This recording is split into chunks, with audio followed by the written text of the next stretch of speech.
In this guide, I'm going to show you how to check your screws in Violence District on Roblox.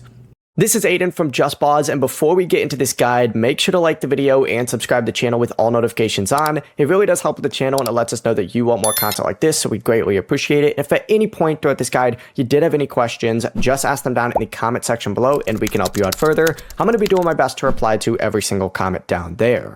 Now, this is easier to just look at from the lobby. So from the lobby, just like so, just look up in the top right of your screen, kind of where like your level is, and you're going to see your screws just like so. So look up there, find the screw icon, and the number right next to it is going to be how many screws you currently have. So right now I have 1,269 screws. And since screws are the main currency used to buy items and killers as well as upgrade perks, you're essentially just going to want to save up as much of these as possible. Now, these are pretty good for perks, but they really aren't that useful. So usually you're going to notice that you're going to have a lot more screws than, of course, your tokens right here. Before you do leave, make sure to like the video and subscribe to the channel with all notifications on. It really does help with the channel, and it lets us know that you want more content like this. We'd greatly appreciate it. And if at any point throughout this guide you did have any questions, just ask them down in the comment section below, and we can help you out further. I'm going to be doing my best to reply to every single comment down there. Peace.